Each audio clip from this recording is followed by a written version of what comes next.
छत्तीसगढ़ की राजधानी रायपुर की, जिसकी विधानसभा रायपुर दक्षिण पर कल मतगणना होने वाली है और ये सीट भी बेहद दिलचस्प है। क्यों, आपको बता देते हैं। 8 बार से ब्रजमोहन अग्रवाल इसी सीट से विधायक रहे। ब्रजमोहन अग्रवाल जो वर्तमान में अब रायपुर के सांसद बन चुके हैं और उनके सांसद बनने के बाद यह सीट खाली हुई। यहां से चुनावी मैदान में भारतीय जनता पार्टी की ओर से सुनील सोनी मैदान में है। सुनील सोनी जो कि पूर्व में सांसद भी रह चुके हैं और कांग्रेस पार्टी ने युवा चेहरे पर दांव लगाया, आकाश शर्मा। बहरहाल भारतीय जनता पार्टी को इस बात का विश्वास है, पूरी तरह से उत्साहित है भारतीय जनता पार्टी कि बीजेपी का गढ़ कहे जाने वाली रायपुर दक्षिण एक बार फिर से बीजेपी जीतेगी। बहरहाल मतगणना से पहले वार पलटवार भी सामने आया है, वो सिलसिलेवार आपको सुना देते हैं। अमरजीत भगत के बयान पर पलटवार करते हुए केदार कश्यप ने क्या कहा, वो सुन लीजिए।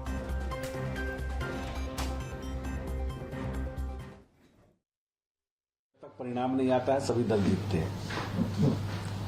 लेकिन सच्चाई ये है कि कांग्रेस पहले से अच्छा परफॉर्म किया है, अच्छे कैंडिडेट्स दिए हैं और जो मतदान में मतदाताओं का जो रुझान था वो कांग्रेस के प्रति स्पष्ट देखने को मिल रहा था। अब देखते हैं इसमें कितना सफलता किसको मिला है, लेकिन हम लोग अभी भी उम्मीद है कि जीत कांग्रेस की होगी। देखिए, कांग्रेस तो हमेशा जीत का दावा करती है, लेकिन दुर्भाग्य है कि उनके टेंट वाले को ऑर्डर दे देते हैं, मिठाई वाले को ऑर्डर दे देते हैं, लेकिन वो उसकी पूर्ति नहीं कर पाते, मीठा उठा नहीं पाते।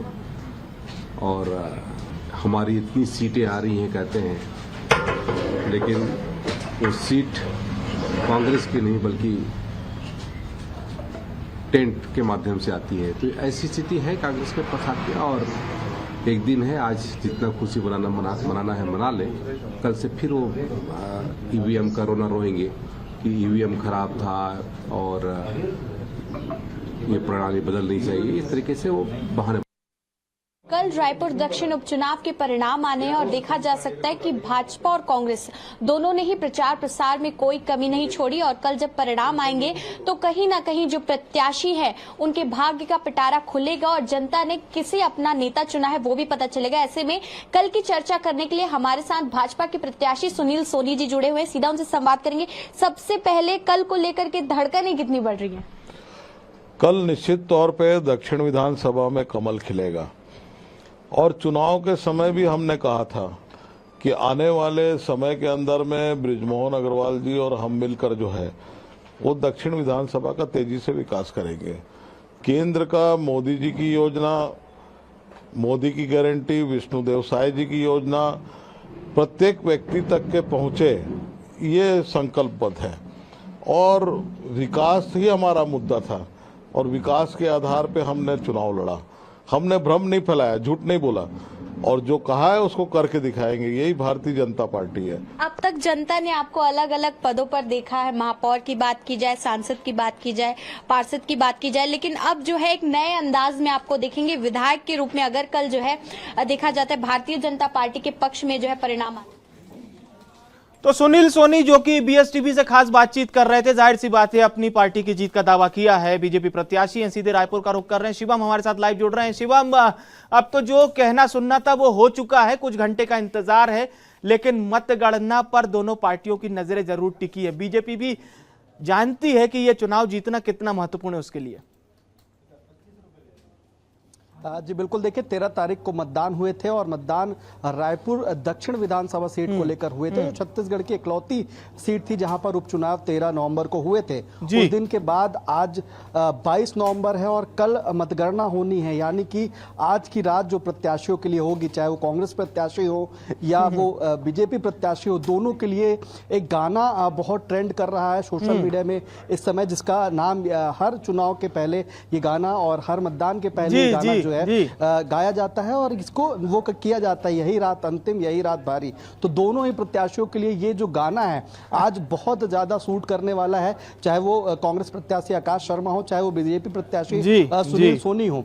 ईवीएम में दोनों की किस्मत कैद हो चुकी है और कल नतीजे आ जाएंगे। सुबह 8 बजे से मतगणना होनी है। हाँ। और मतगणना के लिए कि अगर तैयारी प्रशासन की बात करें तो लगभग 14 टेबल लगाई गई है, जिसमें 19 राउंड की गिनती होगी। लगभग 42 अधिकारी कर्मचारी नियुक्त किए गए हैं जो इस गिनती को अंजाम देंगे, तो मतगणना को अंजाम देंगे। वहीं 56 सीसीटीवी कैमरे प्रशासन ने लगाए हैं ताकि मतगणना में स्पष्टता और पारदर्शिता बनी चलिए रहे। ये बात तो हुई प्रशासनिक व्यवस्था की, लेकिन कुछ सियासी बयानबाजी भी सामने आ रही है। मतगणना से पहले ईवीएम का राग सामने आ चुका है।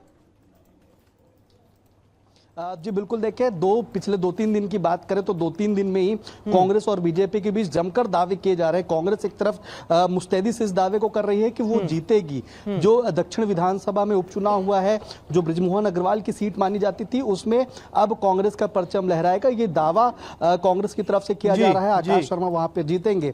वहीं ये भी दावा किया जा रहा है बीजेपी की ओर से कि कांग्रेस जब भी हारती है तो ईवीएम का राग अलापती है, और जब जीतती है तो वही ईवीएम उसके लिए भगवान स्वरूप हो जाते हैं।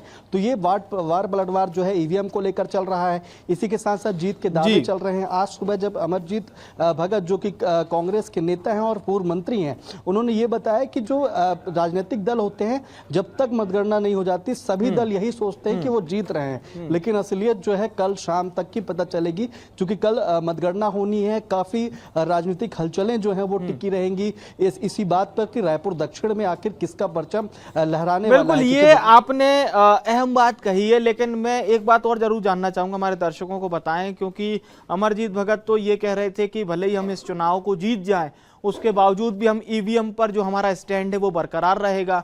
और केदार कश्यप ये कह रहे थे कि कांग्रेस के पास अब कोई खास मामले बचे नहीं है और वो ईवीएम का राग फिर से रोएगी एज इट इज। मतलब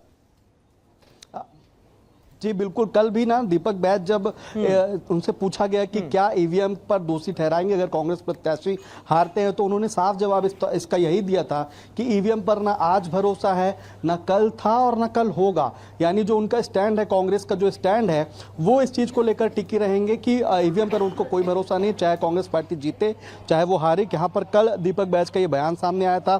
केदार कश्यप का ये कहना है कि इनके पास कोई मुद्दे नहीं है, इसलिए ये हमेशा जो है ईवीएम का राग अलाप रहते हैं, ईवीएम का रोना रोते रहते हैं। और कल जब बीजेपी की जीत होगी तो एक बार फिर से कांग्रेस नेताओं का ईवीएम का राग जो है अपना फिर से शुरू हो जाएगा। चलिए अब देखना होगा कि कल के नतीजे किसके पक्ष में आएंगे। बहरहाल शुक्रिया तमाम जानकारी हमारे दर्शकों तक पहुंचाने के लिए।